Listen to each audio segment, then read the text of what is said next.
마가복음 1장 9절입니다. 마가복음 1장 9절에서 11절까지 말씀입니다. 마가복음 1장 9절에서 11절 말씀입니다.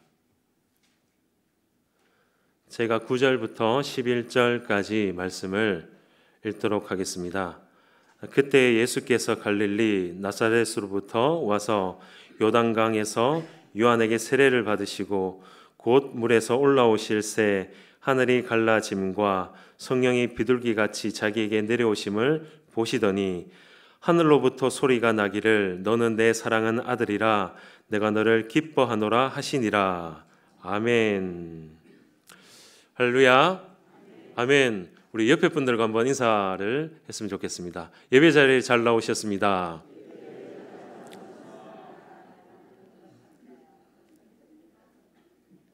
감사합니다. 오늘은 삼위일체 하나님이라는 제목으로 하나님의 말씀을 전하도록 하겠습니다. 자녀를 양육하다 보면 어린아이들이 참 호기심이 많다라는 것을 느낍니다. 아빠, 이거는 뭐야? 이건 왜 그래? 라는 질문을 많이 듣게 되죠.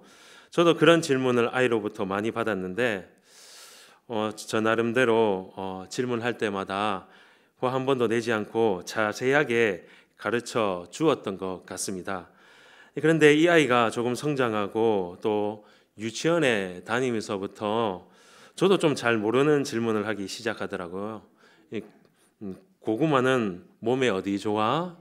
또 고구마는 왜 몸에 좋아? 이런 질문을 하더라고요. 제가 식품 영양학과 나오지도 않았는데 이런 질문을 하니까 조금 당황스러웠습니다. 그래서 저는 탄수화물밖에 모르니까 이 탄수화물이 많아서 우리 몸에 에너지를 내니까 좋아. 그리고 하나님께서 만드셨으니까 그렇지라고 그렇게 말했던 것 같습니다. 그러니까 이런 질문을 할 때마다 조금 당황스러울 때가 있었던 것 같아요. 어느 날 집에 가면서 이 아이가 이런 말을 하더라고요. 나 달리기 참 빠르지라고 그렇게 묻더라고요. 그래서 너 정말 달리기가 빠르구나. 그리고 이런 질문을 하더라고요. 이 세상에 가장 빠른 것은 빛이지. 그래, 맞아. 1초에 지구에 7바퀴 반이나 도는 것이 빛이지. 이 빛이 세상에서 제일 빨라. 그렇게 말하더라고요. 그러면서 자기가 하는 말이 빛보다 빠른 거는 하나님 맞지라고 그렇게 되물었던 것 같습니다. 맞아, 그렇지. 하나님이 제일 빨라. 하나님께서 이 세상에서 가장 높으신 분이니까 제일 빠른 거야라고 제가 대답해 주었던 것 같습니다. 그러니까 이 아이가 아빠, 그러면 하나님이 높아 아니면 예수님이 높아라고 그렇게 질문을 하더라고요. 굉장히 당황스러운 질문이죠. 그래서 저는 이제 또 나름 목사이기 때문에 똑같이 높은 분이야. 하나님은 한 분이시지만 바로 아버지이신 하나님, 그리고 예수님이신 또 성자 하나님, 그리고 성령님으로 계셔. 그렇게 이야기를 했던 것 같습니다. 그래서 맞아, 이 아이도 맞아, 성령 내 마음에 계시지라고 하면서 제 말을 이어서 그렇게 고백을 했던 것 같습니다. 이 대답 후에 저는 이런저런 생각이 나더라고요. 내가 잘 설명을 했는지, 아니면 아이의 눈높이에 맞서서 이 삼위일체 하나님에 대해서 내가 좀 잘 설명해 줄 수는 없는지, 그렇게 이런저런 생각을 했던 것 같습니다. 이 아이가 자기 나름대로 잘 이해했는지 잘 모르겠지만 이 일이 있은 후에 한 2-3주가 지났던 것 같아요. 유치부 선생님께서 삼위일체 하나님에 대해서 아이에게 물어보았다라고 그렇게 합니다. 그때 잘 대답했다고 선생님께서 저에게 말해 주었습니다. 저도 아이에게 최대한 쉽게 설명해 주고 싶은데 그렇게까지 설명하지 못했습니다. 왜냐하면 그 삼위일체 하나님의 그 신비에 대해서 이 세상에 있는 단어로는 도저히 설명하거나 또 비유를 다 들지 못하기 때문입니다. 더하여서 이것은 나중에 경험적으로 알게 되는 것입니다. 이 아이가 나중에 성경 말씀을 통해서 계시된 그 말씀을 바로 이 아이의 삶 가운데 경험하면서 그때 진정으로 알 수 있는 부분이기 때문에 그렇습니다. 사실 이 삼위일체라는 단어는 그 말 자체가 성경에 등장하지 않습니다. 하지만 이 삼위일체라는 단어는 하나님을 이해하는데 가장 큰 유익과 도움을 주게 되죠. 그리고 성경의 진리를 보존하는 기준이 되고 가장 핵심이 되는 그러한 말이 바로 삼위일체입니다. 칼빈이죠. 존 칼빈은 이 삼위 사이의 구별을 소위 삼위일체의 흔적을 통해서 증명하려는 어떠한 그런 비유도 들지 말아라라고 그렇게 말합니다. 뭐 이렇게 설명하는 거죠. 이 삼위일체를 설명함에 있어서 물이 존재하는 것 같이 물이 뭐 상온에는 물로 존재하고 또 끓으면 수증기로 존재하고 또 영도 이하로 내려가면 이제 얼음으로 그렇게 변하게 된다. 바로 이 성경의 진리를 이 삼위일체의 진리를 이렇게 말하는 것에 대해서 그 칼빈은 거부한다라고 하면서 이 성경이 계시하고 또 삼위일체의 진리에 대해서는 반드시 우리가 알아야 된다라고 그렇게 말한 적이 있습니다. 그리고 오늘 마가복음 1장 본문도 특별히 삼위일체 하나님이심을 잘 보여주고 있는데요. 오늘 이 장면은 예수님께서 세례를 받으시는 장면입니다. 예수님께서는 세례를 받으실 필요가 없죠. 왜냐하면 세례라는 것은 죄를 씻음 받는 의미가 있기 때문입니다. 예수님께서 죄인이 아니시기 때문에 바로 이 세례를 받으실 필요가 없죠. 그럼에도 불구하고 세례를 받으신 것은 죄인이 때문이 아니라 바로 이 죄인을 구원하시기 위해서 이 죄인과 같이 되신 것입니다. 십자가와 마찬가지죠. 예수님은 죄가 없으셨지만 인류의 죄를 짊어지고 죽으신 것과 같습니다. 특별히 예수님이 세례를 받으시는 장면에 놀라운 일이 일어났습니다. 예수님이 세례를 받으시자마자 하늘이 갈라지고 성부 하나님의 그 음성이 들려왔습니다. 너는 내 사랑하는 아들이라 내가 너를 기뻐하노라 라고 하면서 성령이 비둘기와 같이 임했다라고 성경은 묘사하고 있습니다. 오늘 저 본문의 앞에 화면이 나오는데요. 10절 말씀을 보면 이 세례를 받으실 때 하늘이 갈라짐과 성령께서 비둘기 같이 임했다라고 하는데 이것은 누가 역사하신 겁니까? 이 삼위일체 하나님 중에서 바로 성령 하나님께서 역사하는 모습을 보여주죠. 그리고 11절 말씀입니다. 하늘로부터 소리가 나기를 너는 내 사랑하는 아들이라 내가 너를 기뻐하노라. 여기서 말하는 내가는 누구입니까? 바로 성부 하나님이 말씀하시죠. 성부 하나님께서 아들이신 그 예수님을 향하여서 말하는 것입니다. 사랑하는 내 아들이라 부르십니다. 그러면 이 짧은 세 구절을 통하여서 우리는 무엇을 알 수 있습니까? 네, 맞습니다. 삼일체 하나님께서 바로 이 짧은 본문 가운데에 등장하고 계십니다. 물론 삼위일체 하나님은 영원 전부터 존재하셨지만 이 성자 예수님께서 이 세례를 받으시는 장면에서 바로 성부 성령과 함께 등장하는 것은 이 구원의 사역이 우리를 구원하는 이 구원의 사역이 바로 예수님 단독으로 하시는 것이 아니라 성부 하나님 그리고 예수님 그리고 성령 하나님 그 세 분의 하나님께서 함께 하시는 사역임을 드러내주고 있습니다. 동시에 예수님은 단순히 한 인간이 아니라 눈에 보이기에는 그냥 인간처럼 똑같이 생겼지만 그것이 아니라 하나님의 아들임을 보여주기 위해서 그렇게 하신 것입니다. 물론 마가복음 성경 어디에도 삼위일체라는 말이 기록되어 있지 않습니다. 하지만 성경 곳곳에 성부, 성자, 성령 하나님이 함께 하신다라는 것을 우리 가운데에 선명하게 보여주고 있습니다. 그래서 사도신경을 포함한 모든 그러한 신앙 고백서들이 또 요리 문답서들이 바로 삼위일체 하나님에 대해서 고백하고 말하고 있습니다. 웨스트민스터 소요리 문답 6문에 뭐라고 말합니까? 함께 읽어보겠습니다. 하나님의 신격에 몇 위가 계십니까? 하나님의 신격에 삼위가 계시니 성부와 성자와 본질에 있어 같고 권능과 영광에 있어 동등하십니다. 아멘. 여러분 그렇습니다. 이 하나님의 존재 양식이라고 하죠. 신격이라고 하죠. 이 하나님의 존재 양식이 어떻게 존재한다고 합니까? 성부, 성자, 성령으로 계신다라고 그렇게 말합니다. 이것이 바로 하나님의 존재 양식, 신격이다라고 말합니다. 그렇지만 이 하나님은 한 분 하나님이시며 그 본체는 하나고 또 권능과 영광은 동등하다라고 말씀합니다. 이 하나님 사이에 위계가 있는 것이 아니라 바로 권능과 영광이 동등하십니다.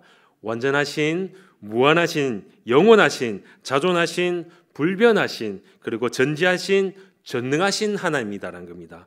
절대 어렵고 절대 거룩하고 절대적으로 선하신 한 분 하나님이심을 바로 고백하고 있습니다. 우리가 왜 하나님의 삼위 되심을 그렇게 알아야 할까요? 여러분, 이 삼위 하나님에 대해서 여러분 이해가 가십니까? 이 인간의 이성으로는 도저히 이해할 수가 없는 신비에 속한 것입니다. 어거스틴이 말했습니다. 유한은 결코 무한을 담을 수 없다. 유한한 인간이 결코 무한하신 그 하나님을 이해할 수 없는 거죠. 어떻게 개미가 인간의 마음을 이해하겠습니까? 우리가 하나님에 대해서 다 알 수 없기 때문에 이 하나님을 신묘막측하신 위대하신 하나님으로 우리가 고백할 수밖에 없는 것입니다. 그럼 우리는 하나님에 대해서 영영 알 수 없을까요? 아니죠. 성경을 통해서 하나님은 자신이 누구이신지 우리에게 분명하게 계시해 주십니다. 그래서 성경을 통해 바로 이 삼위일체 하나님의 그 단서를 우리가 발견하고 하나님에 대해서 더욱더 알아가야 합니다. 또한 이 삼위의 하나님을 아는 것이 바로 하나님을 온전하게 알아가는 방법이기 때문입니다. 이 삼위일체를 설명함에 있어서 우리는 잘못된 것부터 먼저 확인해야 됩니다. 그렇게 해야지 삼위 하나님에 대해서 우리가 보다 분명하게 알 수가 있는데요.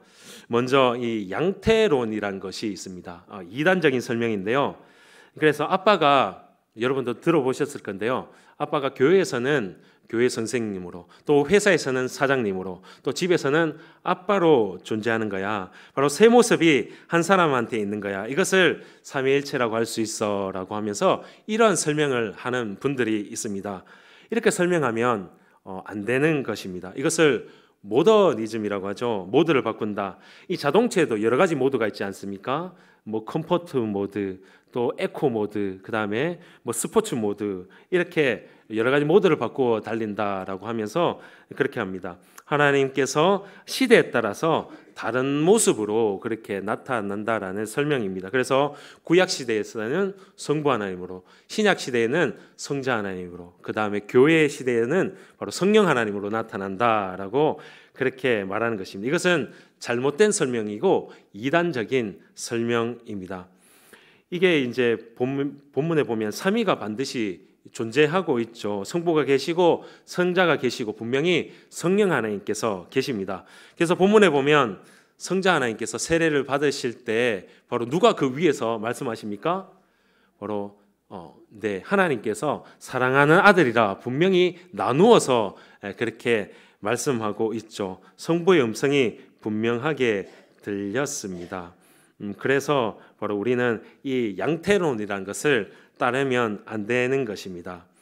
다음으로 삼신론이라고 하는 것이 있습니다. 이것도 우리가 따르면 안 되는데요.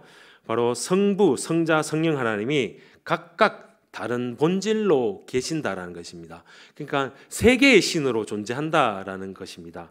성부 하나님은 온 세상을 만드신 하나님이다라고 주장하고 있고, 또 성자 하나님은 하나님보다 좀 못한 존재이지만 바로 하나님의 아들로서 우리를 구원하신 분이다라는 겁니다. 그리고 성령님은 예수님보다 못하지만 그 다음 보냄을 받아서 우리와 함께하는 분이다라고 그렇게 이야기를 합니다.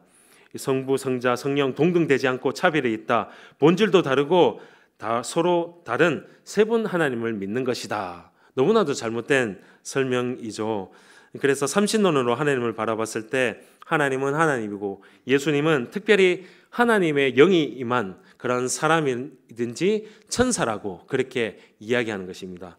또 성령님은 인격이신 그 하나님이라기보다는 하나님의 능력을 실현하고 예수님과 함께하면서 하나님의 일을 감당할 수 있는 어떤 파워라든지 어떤 기운이다라고 그렇게 설명을 합니다. 이것은 예수님과 이 성령님을 모독하는 그러한 행위가 되는 것입니다.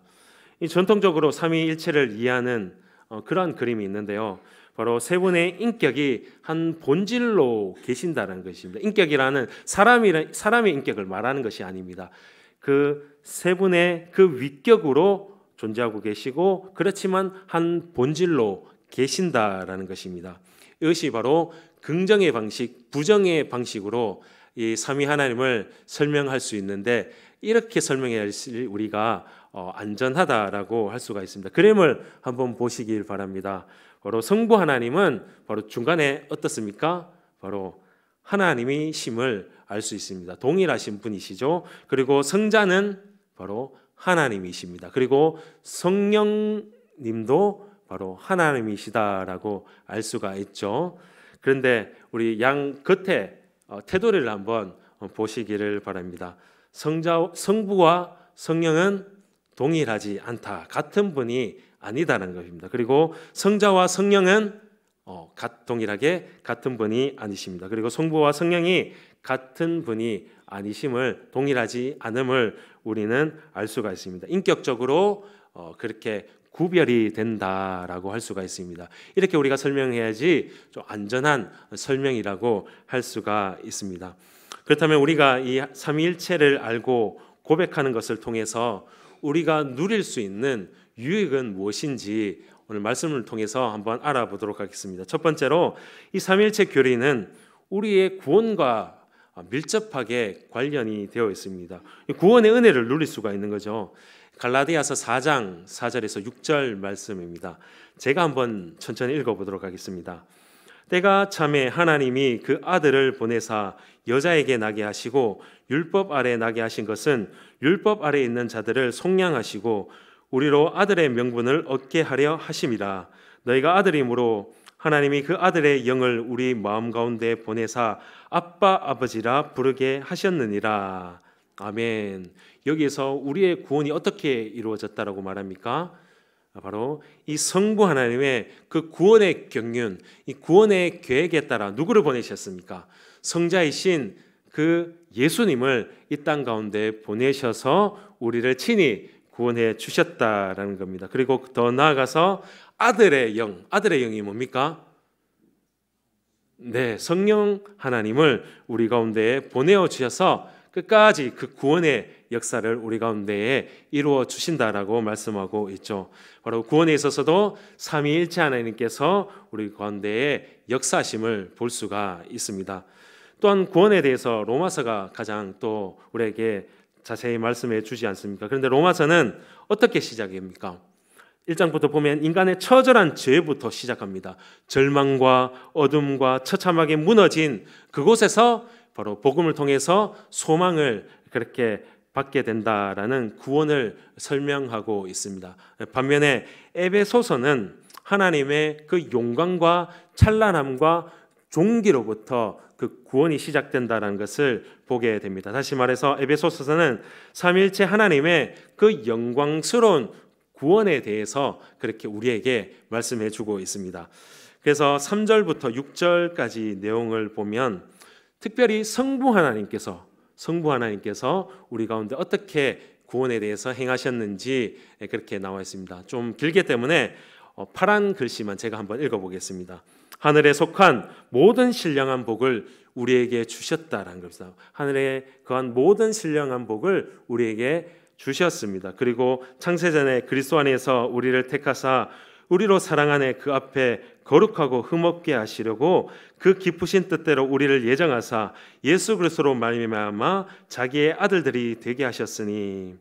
바로 하나님의 그 기쁘신 계획에 따라서 누구를 보내셨습니까? 그 구원의 계획에 따라 예수님을 우리 가운데 보내신 분이 바로 우리 성령 하나님이다라고 우리 성부 하나님이다라고 그렇게 말하고 있습니다. 그리고 두 번째 파트는 7절부터 12절까지입니다. 우리를 구원하시기 위해서 특별히 성자 하나님 예수님께서 무엇을 하셨는지 나타나 있습니다. 많기 때문에 7절만 제가 간단하게 읽어보도록 하겠습니다. 그의 피로 말미암아 속량 곧 죄사함을 받았느니라. 이 속량이란 것은 값으로 산다라는 겁니다. 예수님의 피로 아무짝에 쓸모없는 죄인과 같은 우리를 바로 그의 피로 사셨다라는 것입니다. 이것을 속량이라고 합니다. 예수 그리스도께서 직접 바로 십자가의 피를 우리 가운데 흘려 주셨습니다. 그것이 바로 예수님께서 우리를 위해서 하신 일입니다. 마지막으로 세 번째 파트는 13절과 14절입니다. 이것은 성령 하나님께서 우리의 구원을 위해서 하신 일입니다. 13절을 보면 약속의 성령으로 인치심을 받았다라는 것입니다. 바로 성령님께서 우리를 인쳐주셔서 하나님을 바라보게 하시고 예수 그리스도를 구주라고 고백하게 하신 것이 바로 성령 하나님이다라는 것입니다. 그러므로 3절부터 14절까지 내용은 어떻습니까? 우리 삼위일체 하나님께서 우리의 구원을 위해서 어떻게 하셨는지 정말 장황하게 그렇게 설명하고 언급되어 있다는 것입니다. 우리는 구원을 하면 어떻게 생각합니까? 예수님밖에 모릅니다. 그리스도의 그 십자가만 생각합니다. 물론 그 예수 그리스도의 그 십자가가 구원의 핵심입니다. 핵심이고 가장 기초적이며 가장 중요한 진리입니다. 그러나 절대로 우리를 구원하시기 위해서 예수님만 관여하신 것이 아닙니다. 우리를 구원하시기 위해서 바로 성경이 말하는 것은 뭐냐면 삼위일체 하나님, 즉 성부 하나님, 성자 하나님, 성령 하나님께서 모두 관여를 하셨다는 것입니다. 그분이 동원할 수 있는 모든 지혜와 그분이 동원할 수 있는 모든 능력으로 우리를 구원하셨습니다. 그것을 우리를 위해서 쏟아 부으심으로 말미암아 우리를 구원하신 것입니다. 온 힘을 다해서 그 삼위일체 하나님께서 우리 구원을 위해서 그렇게 애쓰셨다는 것입니다. 여러분, 그럴 필요가 있습니까? 하나님은 어떠한 분이십니까? 말씀 한마디로 온 세상을 창조하신 분이십니다. 그까짓 것 그냥 말씀으로 우리를 구원하실 수 있는 분입니다. 구원받을지어다 라고 하면 그 사람은 구원받게 됩니다. 나사로라 일어나라 라고 했을 때 나사로가 일어났던 것처럼 하나님 한마디면 그렇게 우리를 구원하실 수 있는 분이십니다. 우리를 구원하시기 위해서 이 삼위일체 하나님께서 다 관여할 필요가 없으십니다. 그럴 필요가 없습니다. 그럼에도 불구하고 성경이 말하는 진리는 뭐냐면 우리를 구원하시기 위해서 다른 존재인 천사를 사용하거나 사람을 사용한 것이 아니라 저 멀리서 한마디로 그렇게 구원하여라 라고 그렇게 말한 것이 아니라 그 삼위일체 하나님께서 그 웅장하시고 장엄하신 그 온 세상을 말씀하러 창조하신 그 하나님께서 모든 지혜와 모든 능력이 다 동원되어서 그 모든 능력이 다 쏟아 부어짐을 통하여서 우리를 구원하여 주셨다는 것을 우리는 알 수가 있습니다. 여러분, 우리는 누구인지 아십니까? 여러분, 나 자신이 누구입니까? 우리는 본래 진노의 자녀이고 이 공중의 권세 잡은 자, 이 마귀의 자녀다라고 그렇게 성경은 말하고 있습니다. 음란과 욕심과 더러움으로 인해서 일평생에 그렇게 더러워진 허물 뿐인 그런 우리가 바로 우리라는 것입니다. 그래서 우리는 말하죠. 하나님, 제가 죽을 수밖에 없는 죄인입니다 라고 그렇게 고백하는데요, 그것은 엄밀히 말하면 아닙니다. 성경은 그렇게 말하지 않습니다. 우리는 죽을 수밖에 없는 죄인이 아니라 이미 죄로 인하여 죽었다라고 그렇게 성경은 말씀하고 있습니다. 여러분, 죽은 사람이 소망이 있습니까? 아무것도 할 수 없습니다. 어떠한 소망도 그렇게 가질 수가 없습니다. 완벽한 절망이 그 가운데 있을 수밖에 없습니다. 내일도 기대할 수가 없습니다. 내 존재가 바로 그런 존재였다라는 것입니다. 그러나 하나님께서 그 삼위일체 하나님께서 그분이 동원할 수 있는 모든 지혜와 능력을 다 동원하여서 우리를 구원하셨던 것, 그 삼위일체 하나님께서 모두 다 그 구원에 관하여서 그 관여하셨다는 것을 우리는 알 수 있습니다. 그러나 절대로 우리가 오해하면 안 되는 것은 그 하나님, 예수님, 성령님 그 삼위일체 사역은 분리되어 있지 않고 또 독립되어 있지 않고 그 구원하는 그 방식은 서로 연결되어 있고 연합되어 있다라는 사실을 우리는 꼭 기억해야 됩니다. 함께 논의하시고 그 신비로운 구원의 계획 가운데에 성자 하나님을 바로 우리 가운데 보내어 주시고 그 위에 성령을 보내어 주셔서 그 구원을 천국에 갈 때까지 우리의 구원을 완성해 주시는 것입니다. 이것이 바로 하나님의 존재 방식입니다. 삼위일체 하나님이 우리와 상관없는 그 고차원적인 존재 방식이 아니라 바로 우리를 구원하기 위해서 삼위일체 하나님께서 온 우주를 동원하여서 사랑하시는 존재 방식입니다. 그렇기 때문에 우리는 그 사랑을 깊이 묵상해야 되겠죠. 그래서 말로 전한다고 해서 알 수 없는 것입니다. 깊이 말씀을 통하여서 우리가 묵상하고 또 감사하면서 그 영광을 하나님 앞에 올려드려야 될 것입니다. 두 번째로 우리 신앙생활 속에서 살아 움직이시는 그 실체이기 때문입니다. 삼위일체 하나님께서 우리와 전혀 상관없는 그런 이론 속의 하나님이 아니라 우리 삶 가운데 친히 역사하여 주시는 분이시기 때문입니다. 사도행전 7장 54절부터 60절까지 말씀입니다. 네, 한번 띄워주시기 바랍니다. 좀 많기 때문에 55절하고 56절만 제가 읽도록 하겠습니다. 스데반이 성령 충만하여 하늘을 우러러 주목하여 하나님의 영광과 및 예수께서 하나님 우편에 서신 것을 보고 말하되 보라 하늘이 열리고 인자가 하나님 우편에 서신 것을 보노라 한데. 아멘. 이 장면이 어떤 장면입니까? 스데반 집사의 순교 장면입니다. 여기 보면 삼일째 하나님이 다 나옵니다. 우리 삶 가운데에 구체적으로 그 삼위 하나님께서 어떻게 역사하는지 잘 보여주고 있는 것이죠. 그래서 여기 본문에서 여러분 성령님이 어떻게 역사하셨는지 한번 찾아볼까요? 성령님께서 뭘 하셨습니까? 55절에 특별히 나타나 있죠. 55절에 보니까 성령이 충만하여라고 그렇게 되어 있습니다. 이 성령이 충만하다라는 것은 성령님의 지배, 성령님의 다스림을 받는 것입니다. 그래서 이 보통 인간이 할 수 없는 일이 하게 되는 거죠. 지금 이 상황이 어떤 상황이냐면 스데반이 이제 예수님을 믿고 그 사람들에게 무사람들에게 설교를 하는 내용입니다.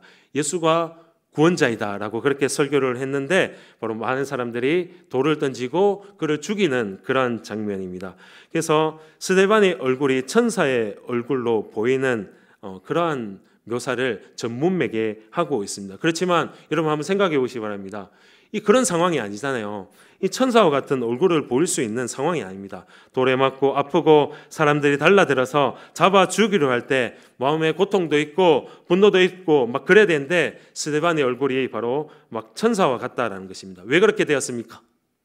바로 성령 하나님께서 그 가운데 친히 역사해 주셨기 때문에 천사와 같은 얼굴을 할 수가 있습니다. 그런데 성령만 역사하는 것이 아니라 이제 보면 어떻습니까? 하늘을 우러러 5절에 보면 어떻습니까? 하늘을 우러러 주목하니까 바로 하나님의 영광을 보았다. 하나님은 직접 볼 수 없는 것이기 때문에 바로 하나님의 영광을 보았다라고 얘기했고 또 예수님께서 하나님 우편에 서신 것을 보았다라고 그렇게 묘사하고 있습니다.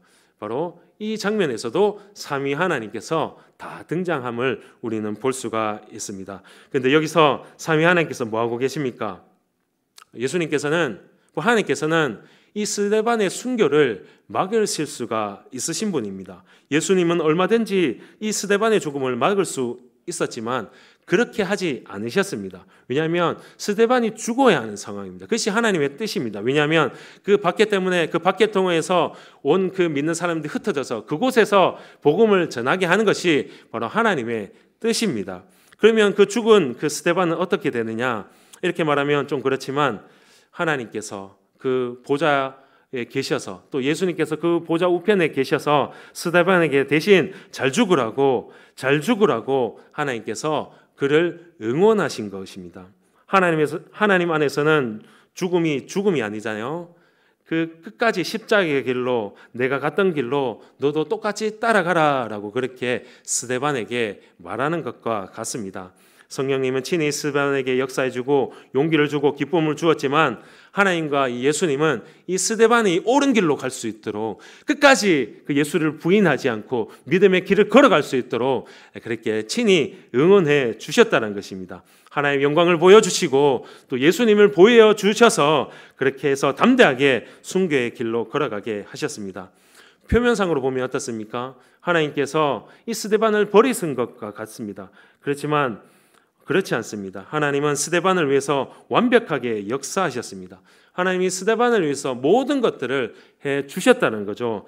이 세상에서 삼위 하나님의 역사를 누리는 것보다 더 큰 역사가 우리 가운데 어디 있겠습니까? 내가 너를 보고 있다. 함께 한다. 두려워하지 마라. 놀라지 마라. 라고 그렇게 삼위 하나님께서 용기를 주시고 은혜를 주시는 것입니다. 사도 요한의 제자죠. 폴리갑이라는 분이 있습니다. 이분이 초대교회 교부인데요. 그도 이제 예수 믿는다고 이렇게 잡혔습니다. 그래서 그는 잡혀서 예수를 저주하고 황제를 믿으면 살려주겠다라고 그렇게 이야기를 들었습니다. 그럼에도 불구하고 폴리갑이 그 말을 듣지 않자 총독이 폴리갑에게 산채로 너를 태워 죽이겠다라고 위협을 했습니다. 이제 총독이 폴리갑에게 그렇게 말했는데요. 그가 이제 이렇게 말합니다. 재판관의 불은 순식간이지만 지옥의 불길은 영원히 꺼지지 않는다라고 하면서 그 예수 그리스도를 믿는 그 신앙을 버리지 아니하였다라고 합니다. 그래서 폴리갑은 그 기둥에 묶여서 화형을 당하는 동안 이렇게 외쳤다라고 합니다. 전능하신 주 하나님, 내가 이러한 영광을 받을 수 있도록 허락해 주셔서 감사합니다. 다른 순교자들과 함께 그리스도의 잔에 참여할 수 있게 하여 주셔서 감사합니다. 성령 안에서 썩지 않는 영혼과 영원한 부활에 참여할 수 있는 자로 인정해 주신 그 하나님을 찬양합니다라고 아멘하면서 그렇게 직접 산채로 불태워 죽었다라고 합니다. 이뿐만 아니라 이 로마 시대 때죠. 이 검투사들을 동원하여서 또 예수님 믿는 사람을 죽이고 사자의 밥이 되게 하셔서 많은 사람들이 이 스데반 집사처럼 그렇게 순교한 모습을 우리는 볼 수 있습니다.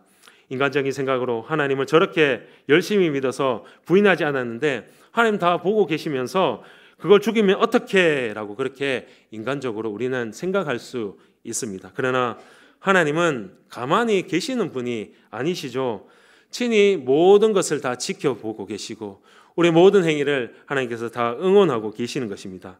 잘 죽어라, 멋있게 살아라, 기뻐하면서 그렇게 어려운 일으로 살아라 라고 하면서 우리에게 응원을 해 주시는 것입니다. 여러분, 주님이 우리를 안 망하게 하는 것이 아닙니다. 안 죽게 하는 것이 아닙니다. 죽되 어떻게 합니까? 정말 복음 들고 살아가도록 우리를 주장해 주십니다. 그리고 망하더라도 멋있게 정말 예수님을 믿으면서 그 거짓된 진리와 타협하지 않도록 하는 것이 바로 하나님의 뜻입니다. 가난해져도 당당하게 가난해져라. 나를 바라보면서 끝까지 그 아픔과 고통을 이겨내라 라고 하는 것입니다. 지금 삼위일체 하나님께서 바로 우리에게 말씀하시고 우리와 함께 하시는 그 모습이 이러한 것이다라는 것입니다. 우리 삶의 현장 가운데 아픔 가운데에 그냥 내버려 두시지 않고 성령 충만할 수 있도록, 그래서 어떤 어려움에도 웃을 수 있도록 그렇게 만들어 주시는 분이 바로 우리 하나님이십니다. 그 상황과 환경을 능히 이겨낼 수 있는 자가 될 수 있도록 하나님께서 친히 지켜보고 계시고 그 상황을 붙들고 계시고 중보해 주시고 응원해 주십니다. 결국에는 그 어떠한 상황을 통하여서 어떤 환경을 통하여서 우리가 복음을 전할 수 있는 자로 만들어 주시는 것입니다. 성령이 우리 안에 충만히 역사하십니다. 또 하나님과 예수님이 우리를 계속해서 응원하고 계십니다. 오죽했으면 성경에서 예수님께서 그 보좌 우편에서 우리를 위해서 중보하고 계신다라고 말하고 있고, 성령이 말할 수 없는 탄식으로 우리를 위해서 기도하여 주신다라고 그렇게 말합니다. 그 기도를 들으신 하나님이 역사를 주관한다는 것은 우리의 인생이 잘 될 수밖에 없습니다. 여러분, 잘 된다는 것은 우리 인생 가운데 안 죽는 걸 이야기하는 것이 아닙니다. 안 망한다라는 것을 이야기하는 것이 아닙니다. 하나님께서 언제든지 어떤 상황 가운데서 우리와 함께 하시고 우리를 붙들어 주시고 그 끝내 최후의 승리자로 만들어 주신다라는 이야기입니다. 우리가 어딜 가든지 무엇을 하든지 성령께서 함께 하시고 또 하나님께서 우리와 함께 하시며 또 모든 것을 합력하여 선을 이루어 주시는 것입니다. 그걸 가장 잘 보여주는 것이 바로 예수님께서 지신 그 십자가입니다. 십자가가 정말 끝인 것처럼 보였지만 어떻습니까? 그 악과 그 고통을 통하여서 바로 하나님의 그 인류를 구원할 수 있는 그 계획이 이루어졌습니다. 그렇게 하나님께서 그 인류의 구원을 이루셨다면 지금 내가 당하는 모든 악과 고난과 아픔도 바로 하나님께서 막으시지 아니하였다면 어떻게 생각할 수가 있습니까? 그것이 분명한 이유가 있고 바로 뜻이 있는 줄 믿습니다. 이것이 바로 삼위일체 하나님을 알아가는 그 백성들의 삶의 모습이라는 거죠. 어떠한 환경에서도 인내하고 주님을 바라보는 그것이 바로 삼위일체 하나님을 알아가는 백성이라는 것입니다. 삼위일체 하나님을 알고 믿음으로 고백하는 사람들은 짐승에게 물리고 몸이 갈기갈기 찢어지고 뼈들이 조각나고 사지가 토막이 나고 몸 전체가 부서지면서 하늘의 미랄이 되어서 죽어서도 바로 그리스도의 증인이 되겠다라고 그렇게 말하는 백성입니다. 여러분, 우리가 이것이 불가능하다고 생각합니까? 아닙니다. 우리도 가능합니다. 담대한 믿음, 세상의 그 어떤 것도 막을 수 없는 그런 믿음을 우리가 소유할 수 있습니다. 베드로와 요한과 같이, 스데반 집사님 같이, 또 원형 경기장에 죽어가는 모든 그 순교한 그런 믿음의 선배들 같이 우리가 담대해질 수가 있습니다. 왜냐하면 삼위일체 하나님께서 우리와 함께 하시기 때문입니다. 세 번째로 삼위일체 하나님은 바로 그 사랑과 밀접한 관련이 있습니다. 여러분, 십자가가 성부 하나님께도 영광이요 또 성자 하나님께도 영광이다라고 말씀합니다. 요한복음 17장 4절에서 5절까지를 한번 다 같이 읽어보도록 하겠습니다. 4절입니다. 아버지께서 내게 하라고 주신 일을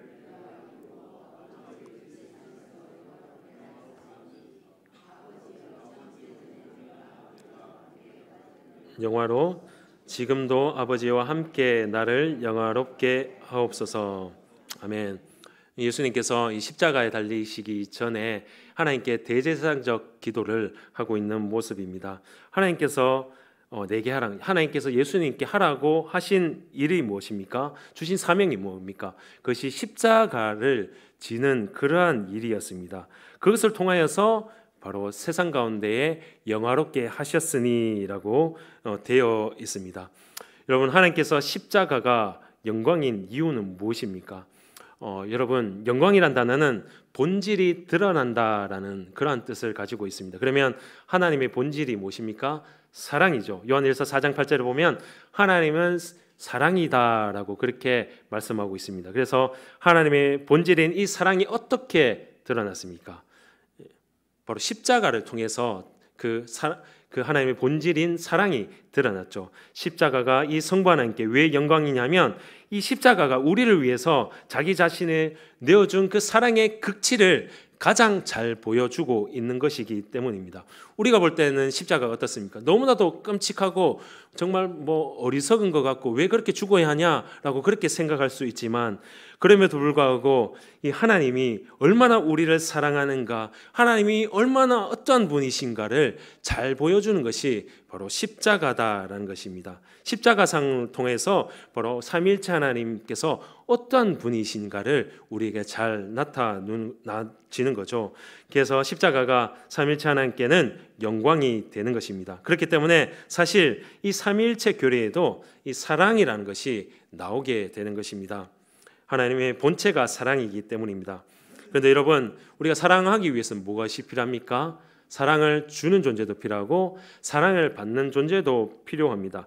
혼자서 사랑할 수가 없습니다. 사랑을 주는 쪽이 있고 받는 쪽이 있습니다. 그래서 하나님이 사랑이라는 자체는 뭐냐면 하나님께서 혼자 계시지 않는다라는 거죠. 성부주 하나님, 성자 하나님, 성령 하나님께서 그 사랑 안에 존재한다라는 것입니다. 그래서 우리가 예수를 믿고 성령으로 거듭나게 된다면 바로 이 성부, 성자, 성령의 그 사랑의 관계 가운데 우리도 들어간다라는 것입니다. 들어가서 더불어 사랑을 누리게 되는 것입니다.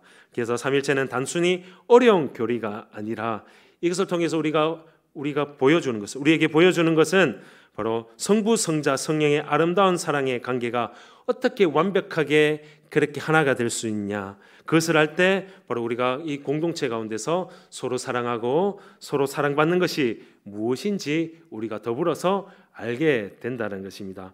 이것을 좀 어렵게 이해해서 페리코레시스라고 그렇게 이야기합니다. 이것은 이 전통 삼일체 교리인데요. 바로 페리코레시스는 상호 침투, 상호 내재라는 말이 있습니다. 그래서 서로 사랑하는 관계를 표현하고 있는데요. 요한복음 17장 21절 제가 말씀을 한번 읽어드리겠습니다. 아버지여, 아버지께서 내 안에 내가 아버지 안에 있는 것 같이 그들도 다 하나가 되어라고 그렇게 되어 있습니다. 바로 상호 침투라는 말이 뭐냐면 내 존재가 없어지지 않고 상대방 안으로 들어가는 것을 말합니다. 그리고 상호 내주하에서 그 안에 들어가서 그렇게 거하는 겁니다. 그렇지만 그 안에 들어가지만 내가 없어지는 것입니까? 아니죠. 내가 없어지지 않고 그렇게 분리되지 않고 그렇게 들어가는 것입니다. 내 존재가, 내 자체가 없어지지 않는 것입니다. 이 삼위일체가 놀라운 것은 서로 계시지만 절대 분리되지도 않고 혼합되지도 않는다라는 말씀입니다. 우리 공동체를 한번 보시기 바랍니다. 이 상호 침투, 상호 내주가 되는 겁니까? 이 진짜 공동체는 뭐냐면, 진짜 사랑이 뭐냐면 내가 그 사람 안에 들어가는 것입니다. 그 사람 안에 들어가서 다하는 것입니다. 그래서 그 사람과 함께 아파하고 그 사람의 인생을 알고 슬퍼하며 고통을 느끼면서 그 사람과 공감을 하는 것입니다. 대신에 내가 그에게 들어간다고 해도 내가 없어지는 것입니까? 아니죠. 우리가 사랑으로 하나가 된다면 내 존재 자체가 없는 것이 아닙니다. 내 색깔이 없어지는 것이 아니라 내 색깔은 그대로 유지되는데 그 상대방에게 전적으로 공감하고 상대방을 이해하고 아파하고 기뻐하는 것입니다. 여러분, 화음이 있지 않습니까? 도미솔, 그 완벽한 아름다운 그런 음이 나면 그렇게 우리가 정말 아름답다라고 생각합니다. 그런데 그 안에 그 도미솔이라는 존재는 없어집니까? 없어지지 않죠. 화음을 이루면서도 그 도미솔이라는 그러한 존재가 없어지지 않습니다. 자기의 색깔은 존재하면서 완벽하게 화음을 이루어내는 것과 같습니다. 그래서 우리가 공동체를 이루는 것이 뭐냐면 나의 그 색깔이 드러나지 않는 것입니다. 내가 그 공동체 안에 완벽하게 그렇게 나아가는 것입니다. 그래서 완전히 녹아지는 것입니다. 그래서 내가 드러날 수가 없습니다. 그렇기 때문에 누가 드러나게 되어 있습니까? 내가 드러나지 않으니까 우리 머리 대신은 예수님이 드러날 수밖에 없는 것입니다. 그래서 공동체에 있을 때, 우리 교회 안에 있을 때, 또 목장 가운데 있을 때 당신은 이렇게 하라라고 그렇게 말하면 안 됩니다. 있는 그대로 100% 존중해주고 있는 그대로 받아주는 것이 필요합니다. 다른 사람들이 이곳에 들어와서 자기 색깔이 내는 것이 아니라 자기 색깔을 유지하지만 100% 공동체 속에서 녹아져서 있는 듯 없는 듯 하면서 전체가 나타내야 되는 것입니다. 예수 그리스도가 나타내야 되는 것입니다. 이것이 바로 삼위일체 하나님을 섬기는 공동체의 모습입니다. 그것이 하나님의 존재 방식이고 하나님의 사랑의 라이프 스타일이고 하나인 그 완벽한 사랑의 공동체입니다. 절대로 나 중심적으로 내 말을 따르라 라고 하는 것이 아니라 상대방을 채워주고 만족해 하는 것이 우리에게 필요합니다. 그렇기 때문에 여러분, 내가 더 똑똑하고 내가 더 잘났지만 바로 남편에게 복종하는 것입니다. 그리고 또 남편도 아내에게 복종해야 됩니다. 피차 복종하라라고 말씀해 주셨습니다. 자녀도 마찬가지입니다. 부모에게 복종하고 부모도 자녀를 노엽게 하지 말고 복종을 해야 됩니다. 여러분, 우리가 부부간에도 손해 보려고 하지 않습니다. 또 부모와 자녀간에도 그러한 부분들이 존재합니다. 또 성도들끼리도 손해 보면 안 된다, 내 주장을 펴야 된다, 그 모든 주장이 다 아닌 것입니다. 삼위일체를 안다면 그렇게 살면 안 됩니다. 삼위일체를 안다면 그렇게 공동체 생활을 하면 안 되는 것입니다. 예수님도 100% 하나님이시지만 동등한 분이시지만 그 동등됨을 취하지 아니하고 자기를 낮추어서 종의 모습으로 이 땅 가운데 오셨습니다. 빌립보서 2장 5절에서 8절 말씀을 우리 다 같이 한번 읽어보도록 하겠습니다. 너희 안에 이 마음을 품으라. 곧 그리스도 예수의 마음이니 그는 근본 하나님의 본체이시나